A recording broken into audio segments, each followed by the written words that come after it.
que eu preciso ter para começar? Gente, ultimamente o mercado de pirulitos de cristal está crescendo muito, tá? E com a infinidade de oferta que tem em sites chineses, se a gente não tomar cuidado, a gente vai comprar mais coisas do que a gente precisa. Eu mesmo tenho muita coisa aqui que até hoje eu não usei, tá? Então eu quero mostrar para vocês o que realmente importa e o que vocês não precisam comprar, tá bom? Eu vou começar falando para vocês sobre os ingredientes da receita, tá?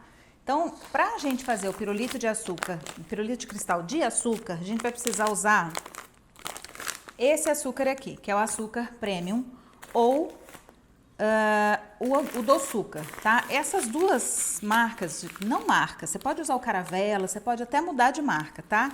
Mas tem que ser o premium ou o doçuca. Por quê? Porque eles que vão conferir a transparência da calda, tá bom?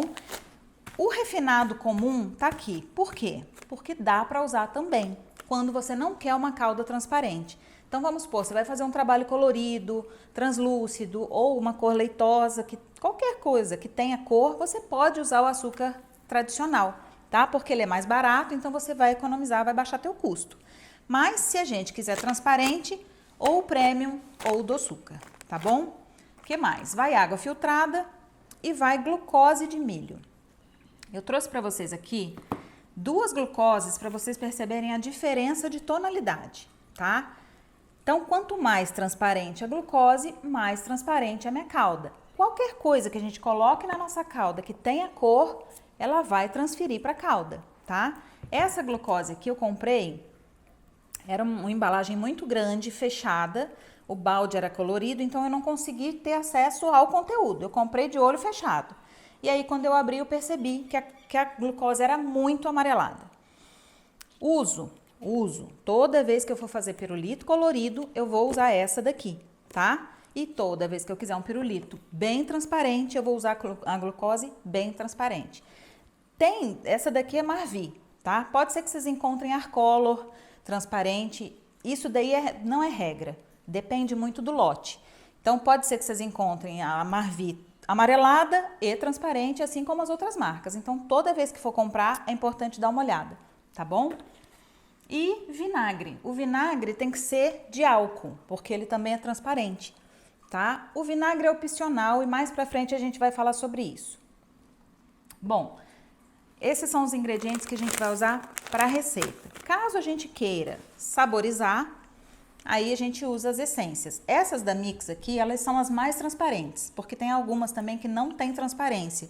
Então, quando vocês forem saborizar a calda, pinga num potinho branco para vocês conseguirem ver exatamente a tonalidade da essência, tá? Para não correr o risco dela também amarelar a calda.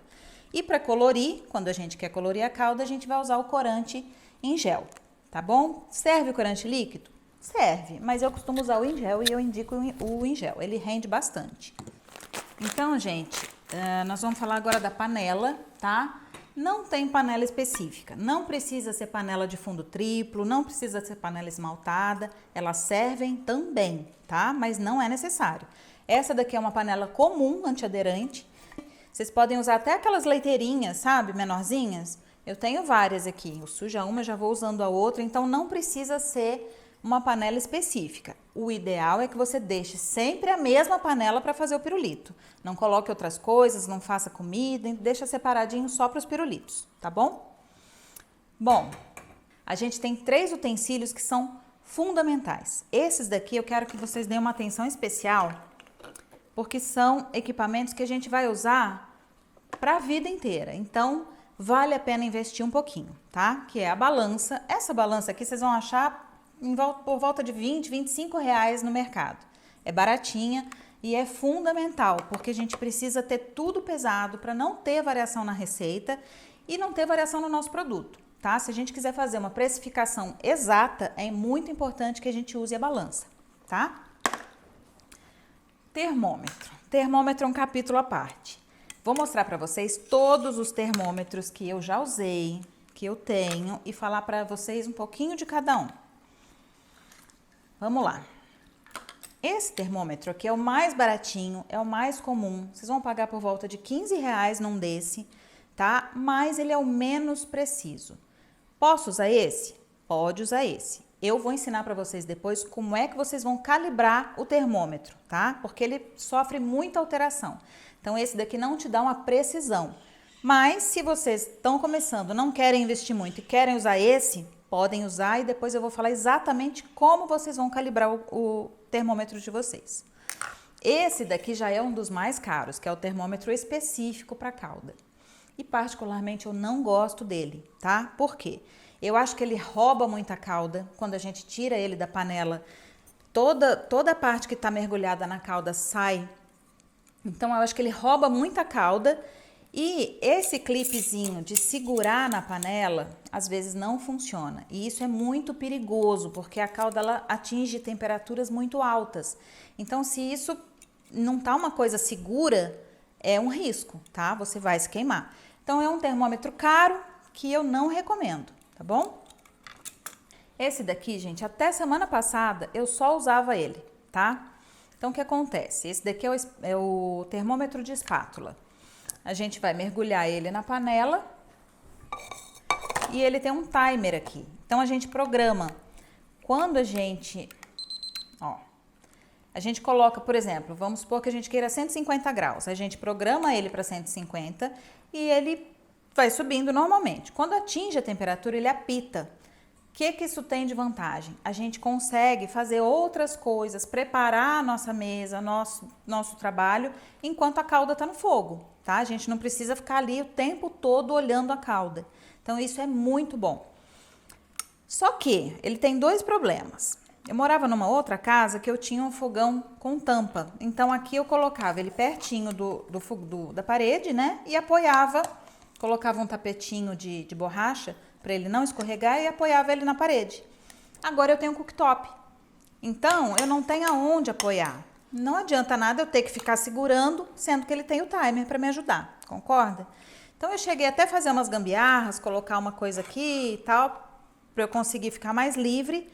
Mas ele sofreu um acidente essa semana, se afogou. E aí eu comprei um outro termômetro. Graças a Deus ele se recuperou, secou, tá funcionando. Mas foi bom porque eu conheci esse termômetro aqui. Vocês vão encontrar ele como termômetro de sonda, tá? Esse daqui é perfeito. Ele também tem o apito, avisa você quando chega na temperatura certa e você vai deixar ele simplesmente assim, não precisa de apoio. Ele tem um fio bem longo.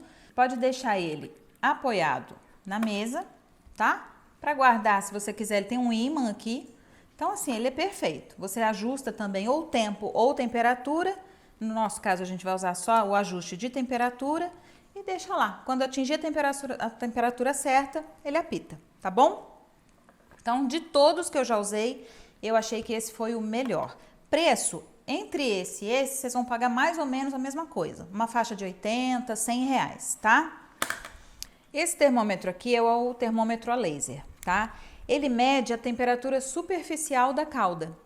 Então, não te dá uma precisão, ele dá uma variação entre a superfície e a cauda de uns 5 graus, tá? Então, esse daqui é legal para a gente produzir.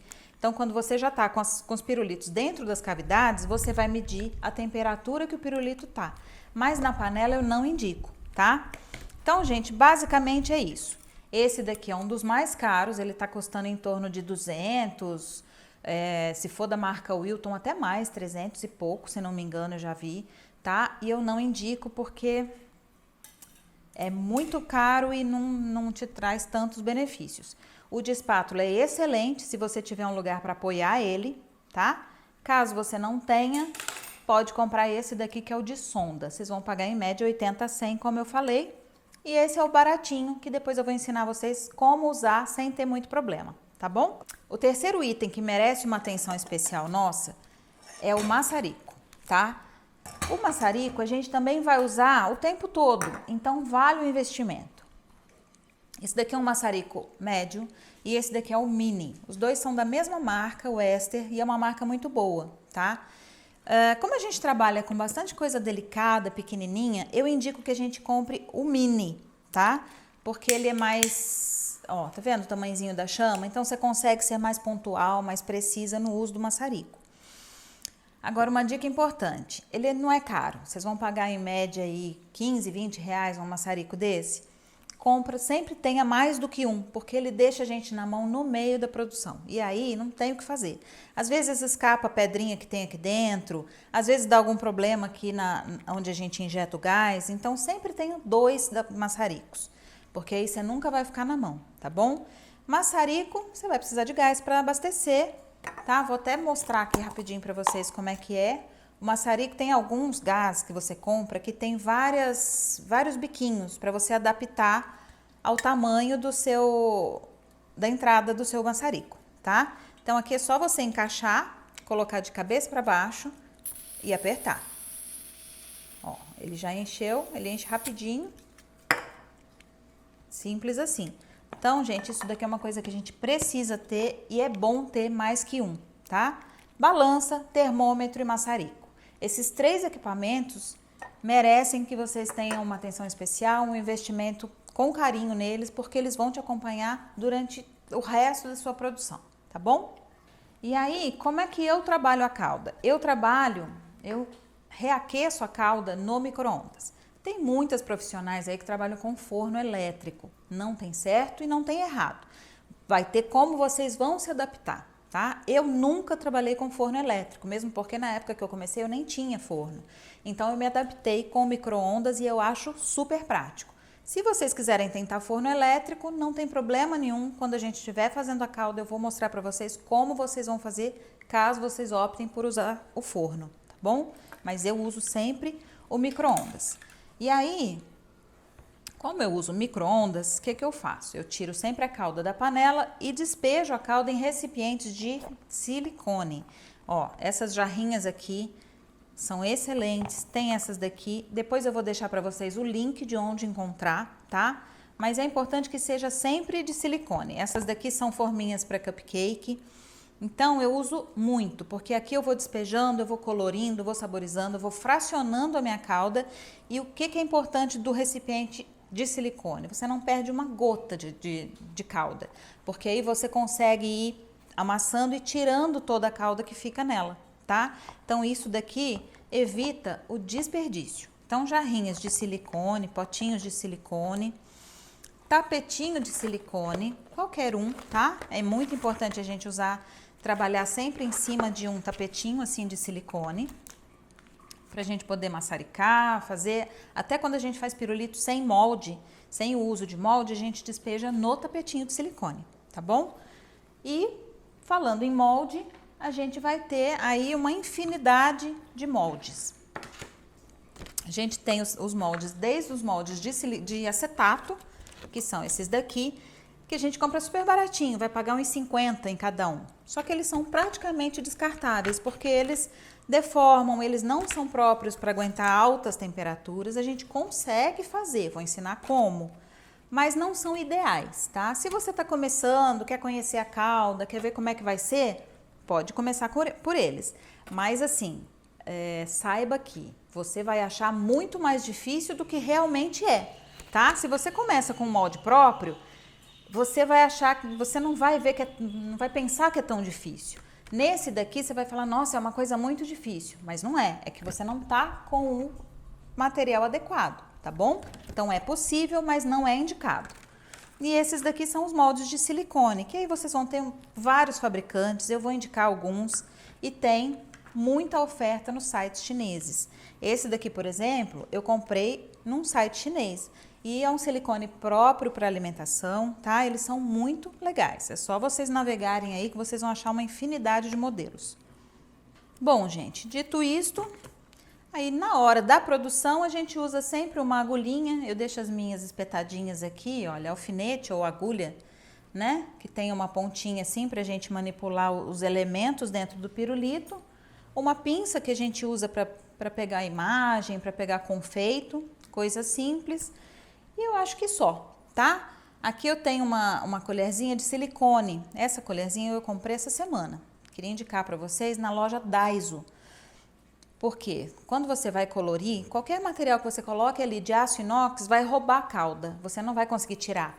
A colher de silicone não. Quando seca a calda você consegue desprender e reaquecer, ou seja, menos desperdício, tá bom? Então essa colherzinha aqui é uma dica boa também. E tem também, gente, muita forminha de gelo que é feita de silicone. Então, qualquer forminha de gelo que vocês acharem bonitinhas e tal, que são mais baratas, a gente consegue adaptar também, tá? É só fazer um furinho pro palito e a gente faz uma adaptação e dá para usar. Bom, depois da produção, o que que a gente precisa? As embalagens, tá? Eu uso muito os palitinhos também, tá? Trouxe aqui para vocês verem, ó. Eu uso muito palito de bambu e palito da BWB de PVC, tá bom? Costumo comprar sempre o maior, porque o menor dele é muito pequenininho, ó, tá? Então eu prefiro esse, porque aí eu corto e deixo do tamanho que eu acho proporcional, tá bom? Nunca deixo ele desse tamanho, porque eu acho que fica muito grande, mas também o menor eu acho muito pequenininho. Então eu uso ele sempre num meio termo. Os de bambu, vocês vão comprar de 15, de 18 centímetros, funcionam super bem. E tem esses daqui que a gente chama de espeto golfe, porque ele tem essa abinha aqui, tá? Aqui a gente consegue trabalhar ou a tua logo, ou uma palavra. Depois eu vou falar melhor sobre isso, tá bom? E saquinhos pra gente colocar os pirulitos. Então, logo eles estejam prontos, eles precisam entrar dentro do saquinho rápido, para não começar a absorver a umidade do ar. Saquinho, eu procuro comprar sempre da medida mais próxima do meu pirulito, para não ficar sobrando o saquinho, tá? Então, eu uso muito esse tamanho aqui, que é o 5x7. Eu tenho um tamanho maior para pirulitos grandes, que é o 6x11. E tenho esse retangular, que é 4x11, que é para aquele pirulito retangular mesmo. Então, eu procuro sempre achar saquinhos mais próximos do tamanho do meu pirulito. Ah, Cris, mas na minha cidade não tem. Como é que eu faço?